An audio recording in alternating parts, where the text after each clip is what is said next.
Welcome back to Studio D. Well, we're jumping right into what's coming out at the box office this weekend. And first up, Matt Damon is back as Jason Bourne in Jason Bourne. We've just been hacked. Could be worse than Snowden. Facial recognition got a hit. Jesus Christ, that's Jason Bourne. Why would he come back now?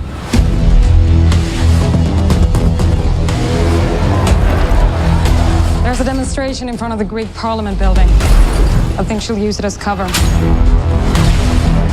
They tracked you. We gotta move.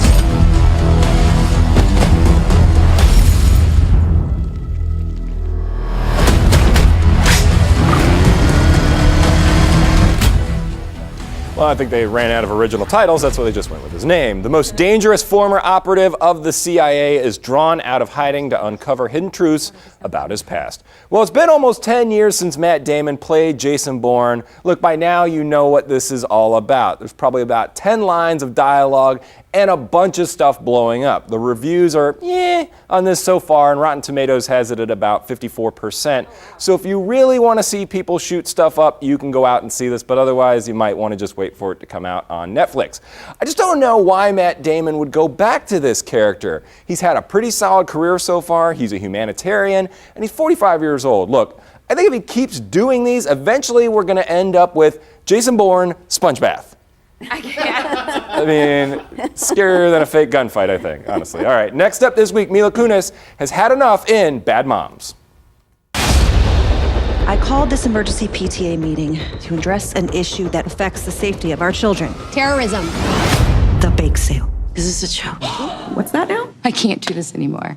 I'm done. In this day and age, it's impossible to be a good mom. Screw it. Let's be bad moms. I'm in to Bad Moms! Somebody move my stool. Amy, hi. When three overworked and underappreciated moms are pushed beyond their limits, they ditch their conventional responsibilities for a jolt of long overdue freedom, fun, and comedic self-indulgence. I like the actresses in this. Mila Kunis, Kristen Bell, and Christina Applegate. Jada Pinkett. Jada Pinkett's in it, are always good for a proper laugh. And the premise is at least original. Well, sort of. I mean, bad moms, there's all kinds of those out there, but what really defines a bad mom, sometimes they just have to let go and even make a bad music video. Hello. I used to be so wild, I was the life of the party. Now I'm all grown up, so instead they call me mommy. Late nights getting reckless with JWoww, Sammy, and Ronnie. All these dudes were hopeless, but then I met Gianni. I'm a mommy with attitude, no time for a hater cause they too rude. Now I got my own series on YouTube, and I'm spending these checks on Yeah, That's a real thing. we can assume Snooki's probably a good mom, but that was a really bad just life decision. Her kids are going to be embarrassed forever. That's a real music video, by the way. It just went online yesterday. You can go find it on her YouTube channel. That's what she's doing I don't know how to feel. We're not even putting that one on our website. No. And there's a behind-the-scenes clip of that thing, too. Oh, yeah. Better and better, huh? Yes. Okay. Can't function. No, Star Wars is in the news again, but not for a new film. This time, Disney, which now owns the franchise, is being sued over injuries that actor Harrison Ford sustained while reprising his legendary role as Han Solo. The actor was on set in June of 2014, climbing aboard the hatch of the Millennium Falcon when the hydraulics of the door were somehow switched on. Ford fell and could have been killed by just the sheer impact, but he only sustained a broken leg. The company has pleaded guilty for failing to ensure this actor's safety, and the sentence will be given next month. And he was in the hospital for a long time because of that. He was in there for that, and then also because of that incident, the director, J.J. Abrams, thought, oh my God, I just killed Han Solo, and went running across the set, and he was the first one there, and he's trying to lift this just massive hydraulic door, and they're like, you're not gonna be able to get up, but while he was lifting it, he broke his back. Ooh, so wow. he walked around with a broken back for 2 weeks until he finally went to the doctor, and they put him in, one of those back brace things, and he was in that for 6 weeks. So it led to another injury, and they're trying to find out how this possibly could have happened on a set with, you've got people wrangling everything, and everybody's watching every little detail, and you almost killed Han Solo. And this is the Millennium Falcon. Yeah. I mean, this thing can fly anywhere. I was like, what's that? It's a Their ship. It's a bird, it's a plane. It's their spaceship. It can do the Kessel Run in less than 12 parsecs. So. What do you say?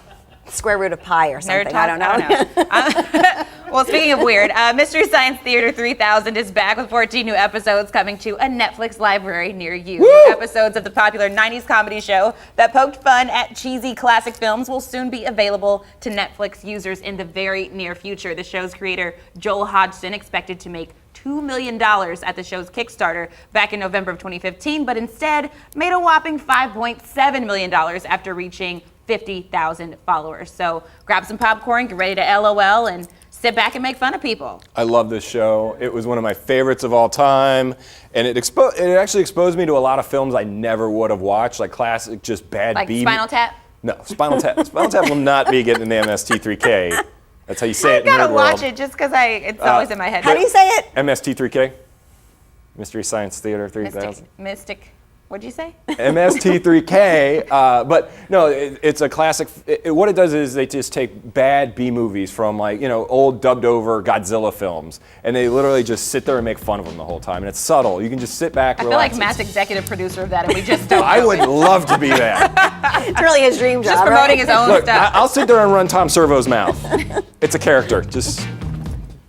All right, well, don't go away. When we come back, we are going to show you why jewelry continues to be a girl's best friend, whether you're married or not. And it's another dating app. Will this one keep you from weeping? When we come back, we're going to give you the latest update.